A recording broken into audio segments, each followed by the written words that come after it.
Assalamualaikum warahmatullahi wabarakatuh. Selamat datang, selamat berjumpa kembali di channel saya.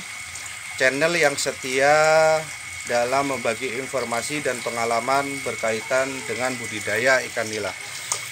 Pada sore hari ini saya sedang melaksanakan pengurasan kolam teman-teman, karena memang airnya sudah sangat keruh sehingga perlu kita kuras. Sambil menguras kolam saya akan membagi informasi dan pengalaman saya berkaitan dengan penyebab ikan nila mati setelah hujan. Oke teman-teman, banyak pembudidaya ikan nila, mungkin kita sendiri mulai merasa resah ya apabila telah datang musim penghujan, karena sering kali kita jumpai pada musim penghujan ikan nila kita tiba-tiba mati teman-teman, sehingga kadang-kadang kita bingung mengapa seringkali ikan nila mati pada saat musim penghujan atau setelah hujan turun dan airnya masuk ke kolam kita. Nah ini coba kita saling berbagi teman-teman.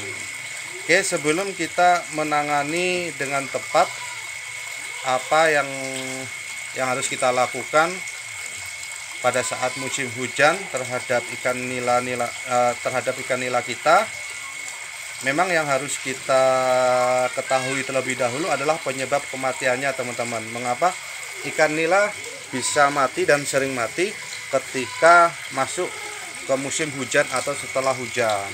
Oke, langsung saja teman-teman.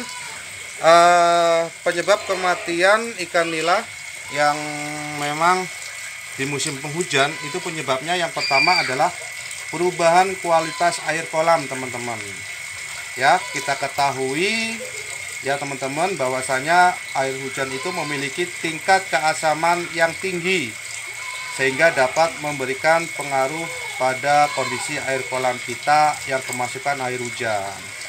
Jadi memang teman-teman, air hujan yang masuk ke kolam kita itu mempunyai kadar asam yang tinggi, ya otomatis mempengaruhi kadar pH yang ada di dalam kolam kita.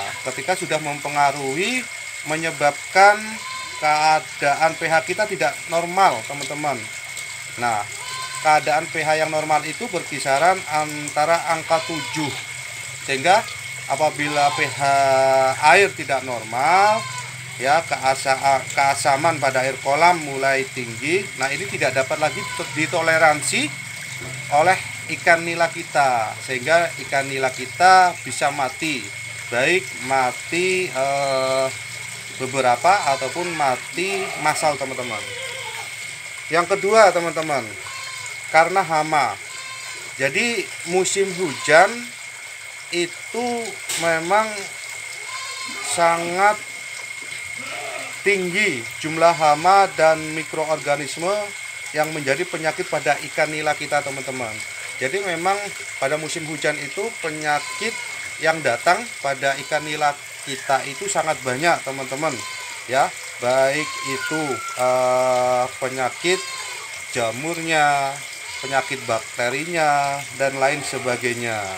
Oke, yang ketiga teman-teman, kurangnya sinar matahari. Jadi kalau musim penghujan itu yang jelas keadaan hujan terus, mendung, sehingga sinar matahari tidak bisa menyinari kolam kita teman-teman.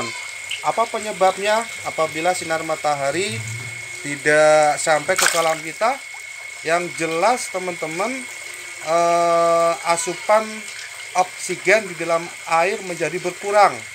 Nah inilah yang menyebabkan ikan kita pada mati teman-teman.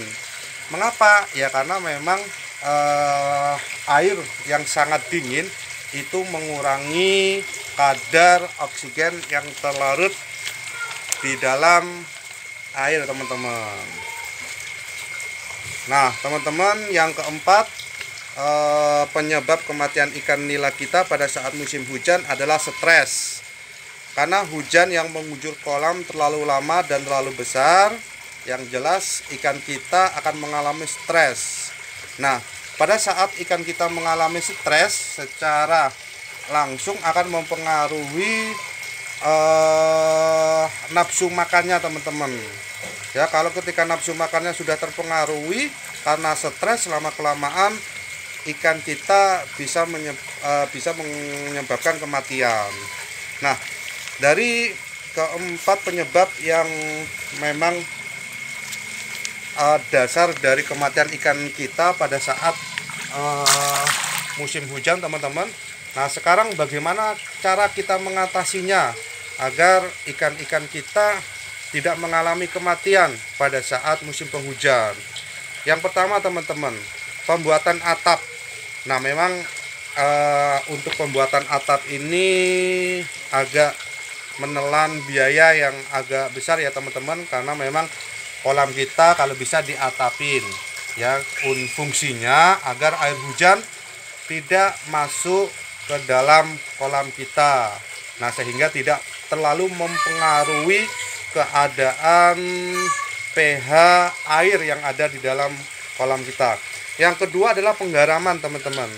Ya, garam ikan merupakan solusi murah teman dibandingkan dengan pembuatan atap.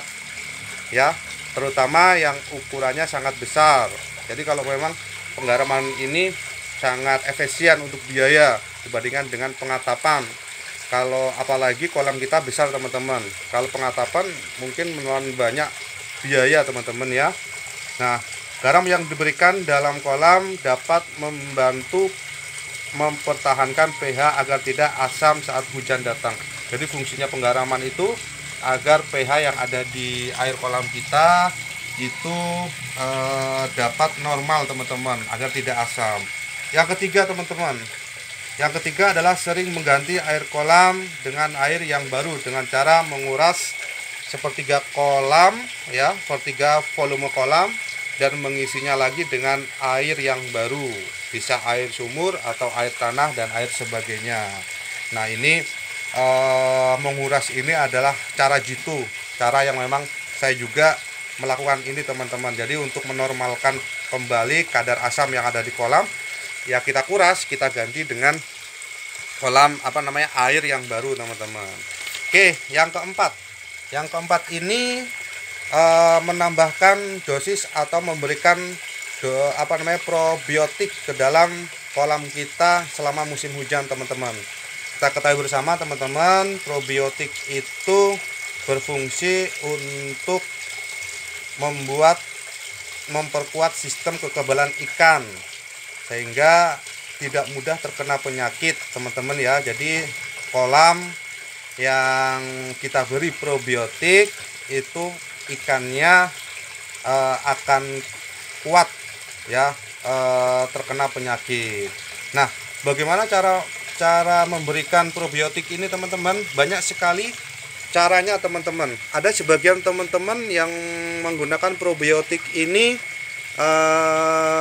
dicampur dengan air, lalu air campuran itu disiramkan ke kolam teman-teman. Tetapi kalau saya sendiri menggunakan probiotik ini, saya campur probiotik itu ke dalam air, dan airnya kita campur dengan pakan atau pelet dan kita aduk-aduk ya. Terus kita angin-anginkan selama sekitar 3 menit. Setelah agak kering, nah pelet itu diberikan kepada ikan nila kita teman-teman. Sedangkan untuk probiotik yang saya gunakan, saya tetap setia menggunakan probiotik dari produk NASA teman-teman. Di antaranya POC NASA, Hormonic, dan Viterna. Nah, ini yang saya gunakan. Namun untuk probiotik ini terserah teman-teman memakai probiotik apa. Yang terpenting adalah pada saat musim hujan datang ya, kita harus siap-siap untuk memberikan ikan-ikan kita dengan probiotik teman-teman. Ya, mungkin itu yang bisa saya berikan informasi pengalaman saya berkaitan dengan bagaimana menangani kematian ikan nila pada saat musim penghujan. Semoga bermanfaat bagi teman-teman. Jangan lupa dukung channel ini agar lebih maju lagi dengan subscribe, like dan komen agar kita sebagai pembudidaya ikan nila rumahan skala kecil dapat maju bersama-sama. Dan saya akhiri, wassalamualaikum warahmatullahi wabarakatuh.